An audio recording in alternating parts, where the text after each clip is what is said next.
mapalad ang sumusunod sa salitang buhat sa Diyos at namumuhay ng angkop. Hallelujah,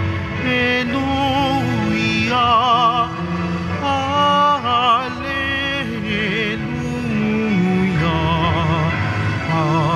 Hallelujah, Hallelujah.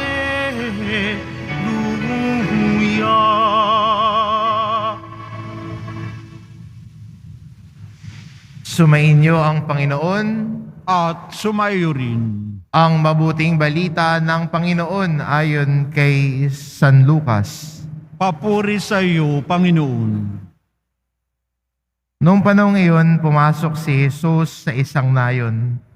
Malugod siyang tinanggap ng isang babae ng ngangalang Marta. Sa tahanan nito, ang babaeng ito'y may isang kapatid na Maria ang pangalan.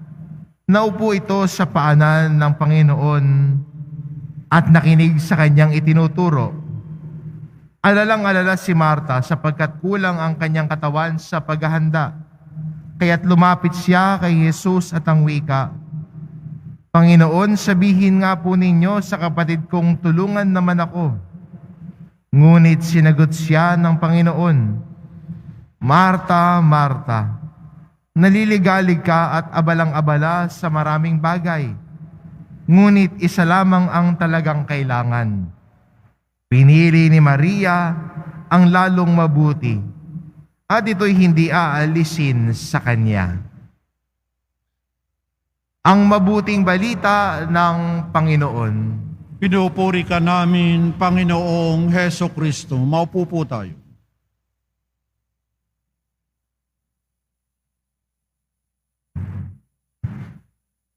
Sa isang yugto sa Ebanghelyo ni San Lucas ay sinabihan niya po ang Chorazin at Bethsaida na kawawa dahil ayaw makinig sa salita ng Diyos. Nakita na nila ang mga kababalaghang ginawa ni Jesus pero hindi pa rin sila naniwala. Sa atin pong unang pagbasa, narinig natin ang kwento ng Ninive nang si Jonas ay umikot sa buong bayan at ipinahayag na kung sila'y magbabalik loob sa Diyos, sila'y makakatanggap ng awa ng Diyos. Kaya, walang tanong-tanong, yun agad ang ginawa nila. Sila'y nag-ayuno, naglagay ng abo sa ulo, at nagdamit ng sako. Naniwala sa pagpapahayag ng propeta. Sa ating ebanghelyo, si Marta ay nagrereklamo. Bakit si Maria ay nasa paanan ni Jesus? Bakit hindi siya tumutulong sa kanya sa pag-aasikaso sa mga bisita? Pero pinaalalahanan ni Jesus, ano ba talagang mahalaga? At ang pinakamahalaga sa isang buhay ng isang Kristiyano ay ang pakikinig sa salita ng Diyos. Dahil yun ang pinaka-importante at mahalaga sa isang buhay ng isang Kristiyano, na ang salita ng Diyos ang nagbibigay lakas sa Kanya, ang nagbibigay lusog sa Kanyang buhay espiritual, nagbibigay lusog sa Kanyang kaluluwa.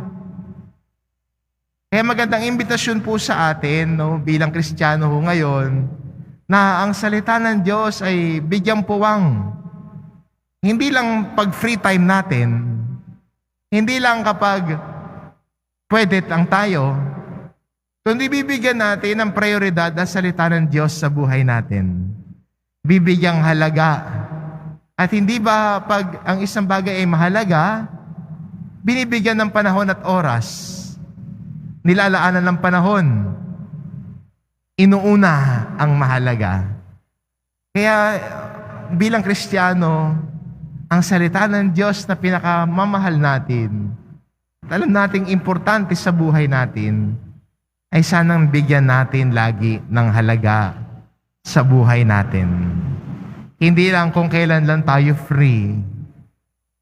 Pero dahil mahalaga ang Diyos, inuuna natin ang kanyang salita. Si Maria sa Ebanghelyo, inuna ang salita ng Diyos. At ang sabi ni Jesus, walang makakakuha sa kanya nun dahil alam niya ang pinakamahalaga. Sa atin po bilang mga Kristiyano, ano bang mahalaga sa iyo? At sana ang masagot natin, mahalaga sa akin ang mabuting balita ni Kristo, kaya magbibigay ako ng oras para makinig sa kanyang salita. At sa pakikinig sa kanyang salita, hayaan kong baguhin ang aking buhay. Amen.